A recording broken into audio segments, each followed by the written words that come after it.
Shalom Bapak Ibu yang dikasihi Tuhan. Semoga kabar baik, sehat, sejahtera dari Tuhan melimpah ruah dalam kehidupan Bapak Ibu semua. Mari kita awali aktivitas sepanjang hari ini dengan menaikkan syukur dalam doa sebelum kita mendengar firman-Nya. Mari kita berdoa. Tuhan Yesus, terima kasih Tuhan masih memberi kami kesempatan untuk membuka mata di pagi hari ini. Engkau masih memberi kepercayaan kepada kami untuk memiliki tubuh yang sehat, sehingga kami dapat melanjutkan segala aktivitas kami. Dan kami hendak mengawali segala sesuatunya dengan mendengarkan firman Tuhan. Kiranya firman Tuhan menolong hidup kami makin berserah, makin bersandar, makin berharap hanya kepada Tuhan. Dalam nama Tuhan Yesus Kristus kami berdoa dan kami memohon. Amin. Bapak Ibu yang dikasihi oleh Tuhan, renungan firman Tuhan Bina Iman Klasik Solo pagi hari ini diambil dari kitab Lukas pasal 1 ayat 5 sampai ayat 17. Lukas pasal 1 ayat 5 sampai ayat 17 yang demikian bunyi firman Tuhan. Pada zaman Herodes, Raja Yudea, adalah seorang imam yang bernama Sakaria dari rombongan Abia. Istrinya juga berasal dari keturunan Harun, namanya Elisabet. Keduanya adalah benar di hadapan Allah dan hidup menurut segala perintah dan ketetapan Tuhan dengan tidak bercacat. Tetapi mereka tidak mempunyai anak, sebab Elisabet mandul dan keduanya telah lanjut umurnya. Pada suatu kali, waktu tiba giliran rombongannya, Sakaria melakukan tugas keimaman di hadapan Tuhan. Sebab ketika diundi sebagaimana lazimnya untuk menentukan imam yang bertugas, dialah yang ditunjuk untuk masuk ke dalam bait suci dan membakar ukupan di situ. Sementara itu seluruh umat berkumpul di luar dan sembahyang. Waktu itu adalah waktu pembakaran ukupan. Maka tampaklah kepada Sakaria seorang malaikat Tuhan berdiri di sebelah kanan mezbah pembakaran ukupan. Melihat hal itu, ia terkejut dan menjadi takut. Tetapi malaikat itu berkata kepadanya, "Jangan takut, hai Sakaria, sebab doamu telah dikabulkan dan Elisabet istrimu akan melahirkan seorang anak laki-laki bagimu, dan haruslah engkau menamai dia Yohanes. Engkau akan bersukacita dan bergembira. Bahkan banyak orang akan bersukacita atas kelahirannya itu, sebab ia akan besar di hadapan Tuhan, dan ia tidak akan minum anggur atau minuman keras.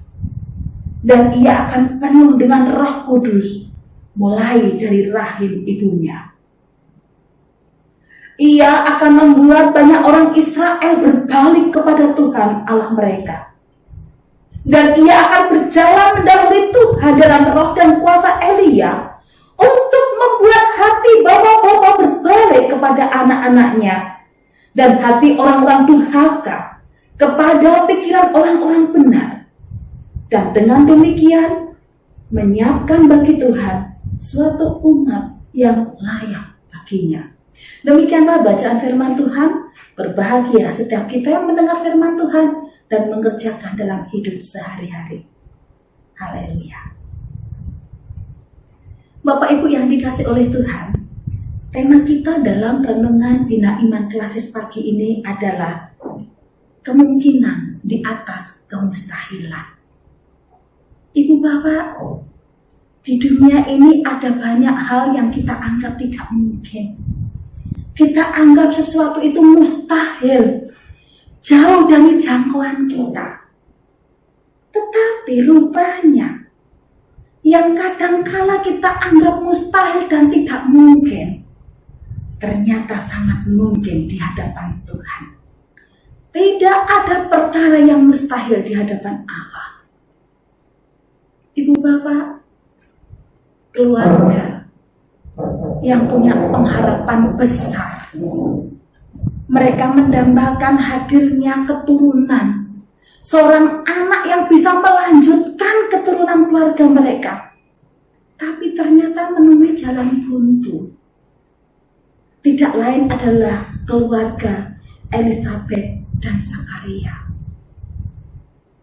Pada masa itu, seorang perempuan yang mandul tidak bisa melahirkan seorang anak. Itu dipandangnya seorang yang penuh dengan dosa, tidak layak di hadapan Tuhan. Dianggapnya sebagai suatu hukuman. Dan tentu Elisabet mendapatkan banyak cemoohan dari orang-orang seputar. Menghadapi hal ini, tentu secara rohani Elisabet juga bingung. Sementara Alkitab mencatat bahwa Elisabet adalah orang yang takut akan Tuhan, tapi mengapa Elisabet dikatakan mandul? Tentu secara kerohanian Elisabet mengalami kebingungan. Ada apa ini? Kenapa aku tidak diberi kepercayaan untuk melahirkan seorang anak? Tentu Zakaria sebagai suaminya pun juga bisa merasakan pergumulan istrinya. Secara rohani mereka bisa mengalami kebingungan. Secara psikis mereka tertekan karena menjadi cemoohan banyak orang. Secara sosial mereka juga malu. Tapi rupanya Tuhan memperhatikan apa yang menjadi pengharapan bagi keluarga ini. Sekalipun nampak mustahil, bagaimana mungkin mereka yang sudah dikatakan usia lanjut, mungkinkah bisa mengandung? Apalagi sampai melahirkan. Itu sangat mustahil. Tapi rupanya mata Tuhan tertuju kepada orang-orang yang mengasihi Dia dengan tulus. Tuhan membuka rahim Elisabet. Tuhan memberi janji kepada Elisabet bahwa engkau akan melahirkan seorang anak laki-laki. Kuncinya apa Bapak Ibu? Tuhan memperhatikan pengharapan, sekalipun itu sangat mustahil. Kuncinya adalah miliki hidup benar di hadapan Tuhan.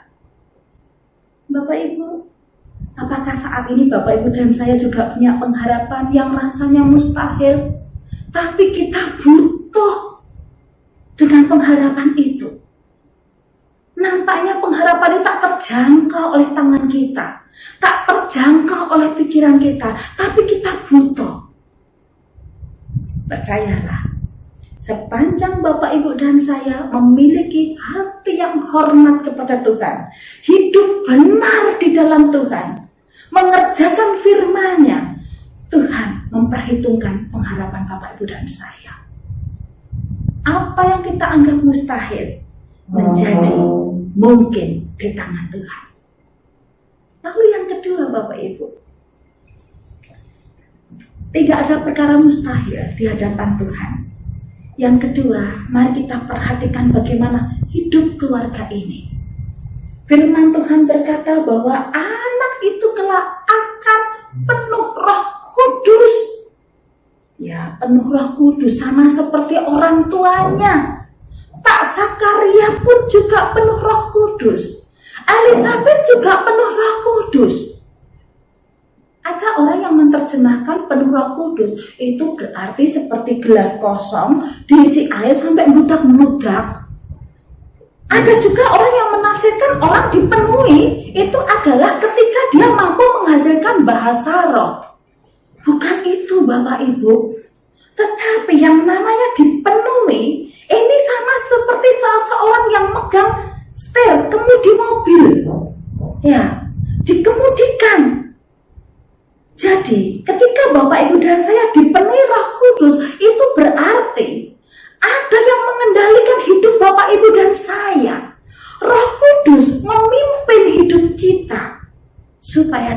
tidak mudah tersesat. Ibu bapak, mari persilakan Roh Kudus memimpin, mengendalikan hidup bapak ibu dan saya.